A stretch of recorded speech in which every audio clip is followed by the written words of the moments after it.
You are listening to the Awcast, the most awesome wrestling podcast you've listened to in the past few seconds.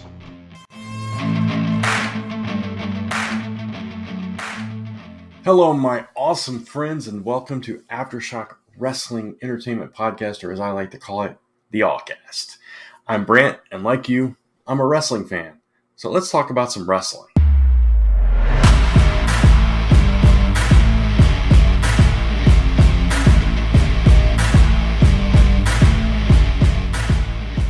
So, without further ado, let's go on to WrestleMania Night 2, WrestleMania Sunday. And we're going to talk about that. I was hoping the Street Profits would pull out the win in this tag match for the Raw Tag Team titles against Riddle and Orton and the Alpha Academy. But they didn't. It was your typical triple threat match, all the moves.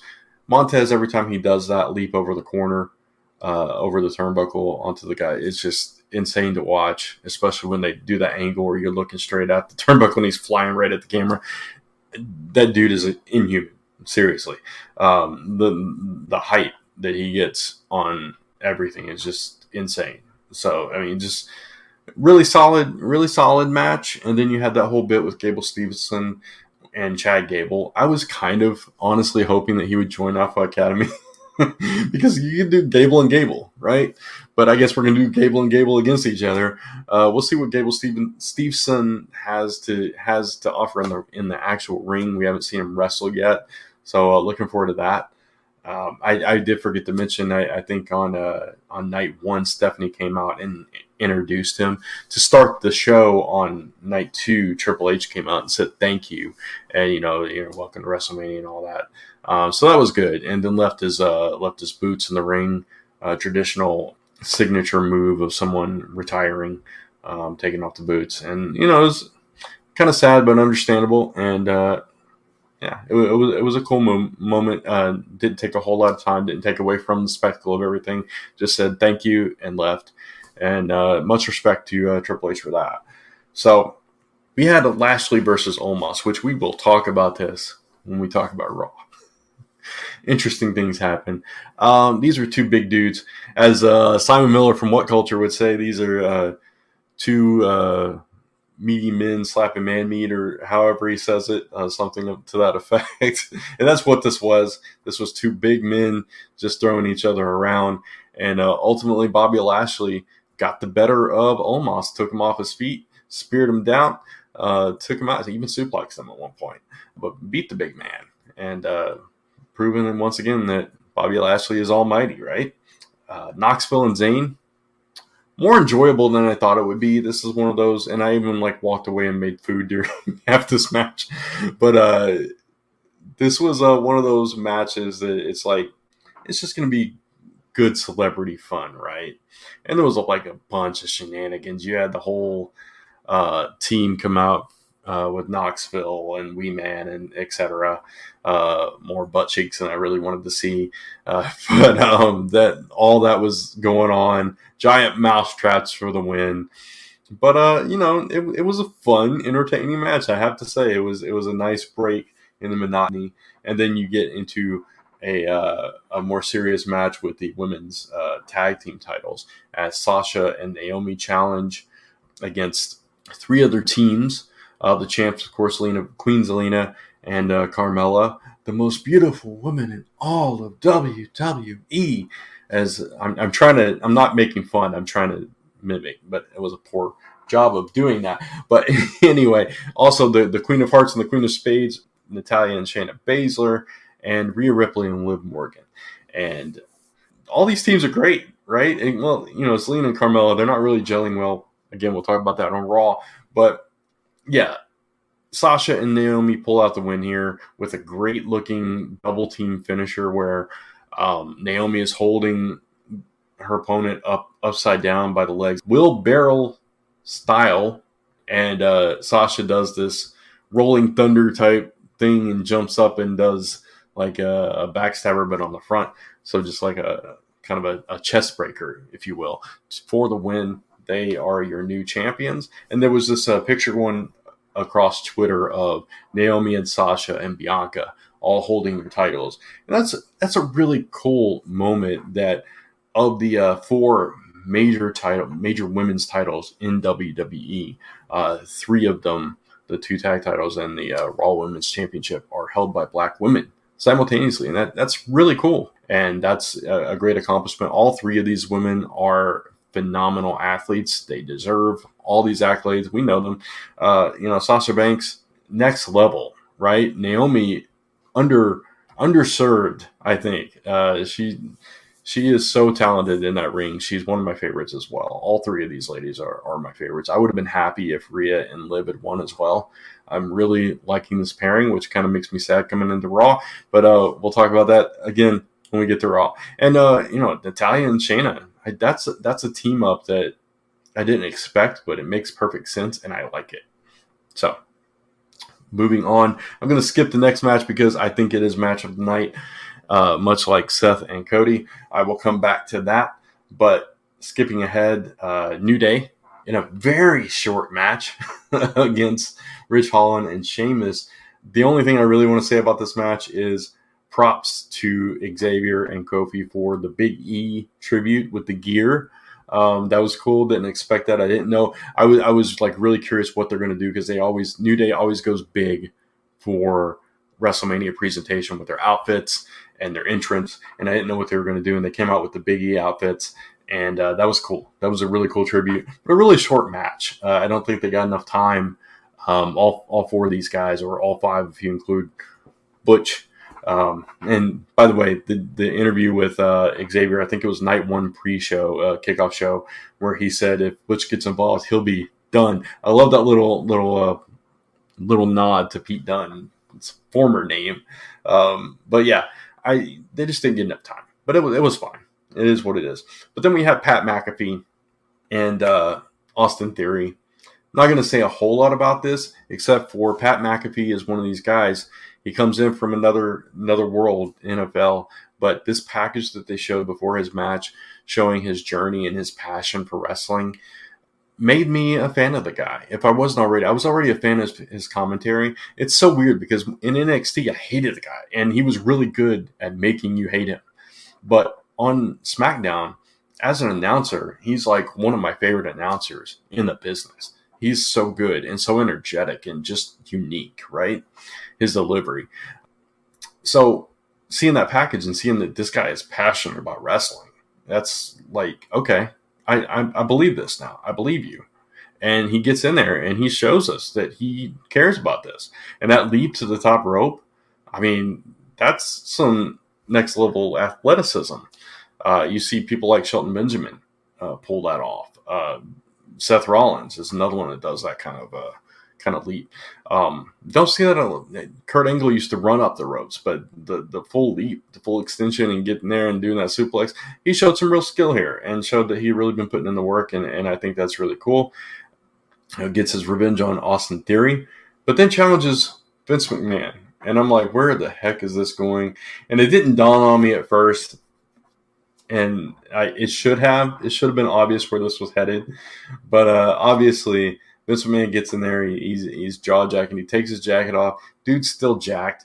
Obviously he's older, not quite as firm as he used to be, but the man's very, very well seasoned, as it were. But I wish I had his arms. That's all I'm saying.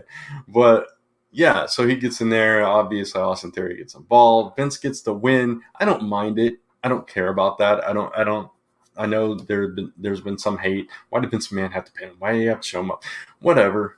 It is what it is. It was to lead into the next thing, which Vince unfortunately kind of gave away when Austin Theory's music hit, and he kind of jumped because he thought it was, and then it dawned on me. It's like, oh, Stone Cold coming out, isn't he? So of course, then the glass shatters and Stone Cold comes out, and you have the worst stunner in history happen as Stone Cold laughs it off. But they tried.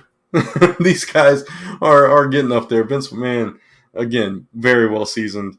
Really has no business being active in a wrestling ring at this point. But he tried. He wanted to give the fans that moment, and we got it. as sad as it may have been, as funny. And I like Noelle Foley's reaction. She posted a video of her reaction to this as she's watching him get stunned, and she's like laughing. And then as he falls to his knees as he gets stunned, she goes, "Oh no!"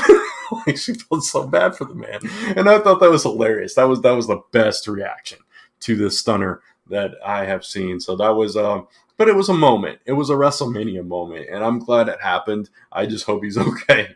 And yeah, so going back to the match that I think stole the night, which was Edge versus AJ Styles. And this was a match that a lot of people were anticipating, a lot of people talking about. This was a dream match.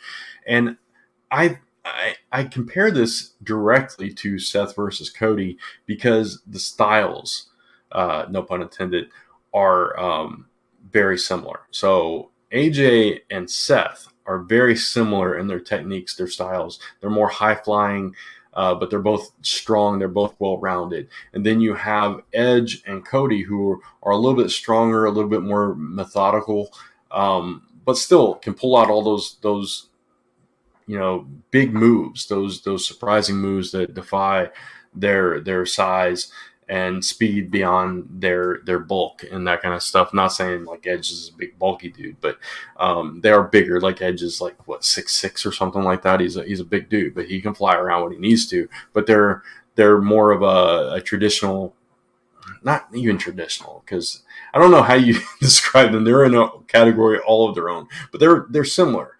And then AJ and Seth are similar. So the contrast of AJ and Edge is very similar to the contrast of Seth and Cody. And on both nights, these two pairings stole the show. Edge and AJ are two of the absolute best. AJ Styles is one of my all-time favorites, as a matter of fact. Actually, I just remembered I have an action figure of AJ somewhere. I gotta find that thing. It's still in the box. I should have brought that out and put it up. But yeah, AJ is one of my all-time favorites. Edge is, coming back from what he did and competing at the level that he is. This was a dream match, and they put on a clinic in that ring, and ultimately Edge pulls out the victory because of a distraction from Damian Priest. I was very intrigued by this. It's like, is this the new Ministry? Is this the new Brood? What is this? What is this pairing? And it kind of explained why Edge went dark if they were planning on this from the beginning. But these two stole the show. But we cannot undersell the main event. I have not looked at reports, so I don't know. And so if you do know, leave a comment below, or I'll look it up after this recording. It appeared to me, and it appeared to a lot of people, that Roman legit got hurt with his shoulder, and he seemed to still be wincing on Raw. So I don't know if he did pull it out of socket, because there was one point where he was down on the mat right before the match ended, where he was down on the mat and Paul Heyman was screaming at him, "My Tribal Chief," and you could hear him audibly saying, "My arm, it's out, it's out, it's out." And I really wonder if he was like saying, "Dude, I got in this match, my arm is out," and because it ended right after that, very abruptly. But this was what you expect from a Roman Reigns Brock Lesnar match. It's very similar to matches they've had recently. You start off with the suplexes, you start off with the spears. Brock even pulled out the Kimura, which is kayfabe where it happened, but I think it happened before that. But yeah, it was typical Brock and Roman back and forth, pulling all their big moves, Superman punches, etc., etc. Thankfully, the Usos did not get involved with this one, but of course Heyman did. There were low blows and hits with the title belt, that kind of thing, shenanigans. Roman's the heel, makes sense. But ultimately, right after he's like down saying his arm's out, he gets up, spears Brock for the win, 1, 2, 3. Roman is reunified. Universal WWE Champion, whatever they're going to call this unified belt, if they are going to make it one belt. I guess we'll have to wait till SmackDown to find that out, and you'll hear why on the Raw talk. But yeah, so it was a fine match, and it went the way I kind of hoped. I'm wearing a Roman Reigns shirt. I'm a Roman Reigns guy. I've always been a Roman Reigns guy. I think he is in the spot he's always deserved, and I am acknowledging Roman Reigns. You're the champ. You're the man. you're standing at the top of the hill, and all your accolades were listed out on Raw. But yeah, that is your WrestleMania Night 2. Overall, I think this was a really good WrestleMania, the best WrestleMania from start to finish in recent memory. Honestly, it was a really strong, stacked card, a lot of great matches. You had multiple celebrities involved. You had different spots. You had the comedic spots with Knoxville. You had the heartwarming spots, Cody returning, Naomi and Sasha winning, Bianca getting her redemption. You had your standout matches with Edge and AJ and Seth Rollins and Cody. You had your legend return with Stone Cold. You had the Hall of Fame with the Undertaker and the Steiners. It was a fantastic WrestleMania weekend. I have to say this is one of the best WrestleManias I've watched in years, honestly. So, hey, do you like podcasts? Do you like comic books? Do you like podcasts about comic books? Then you should go check out Comic Book Weekly, Comic Frontline's podcast where we share our top 5 comics of the week, talk about the latest news in the comic industry, interact live with our viewers each and every Tuesday night at 10:15 p.m. Eastern Time. Check us out at youtube.com/comicfrontline or search for Comic Book Weekly on YouTube.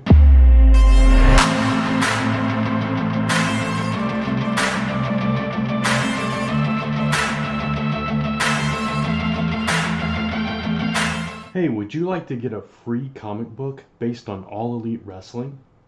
And in the process, get more updates about what's coming from the Allcast? You can do so by going to subscribepage.com/freeAEWcomic, and just by signing up for the Allcast newsletter, you'll get a free fan comic from comic creator Todd Black.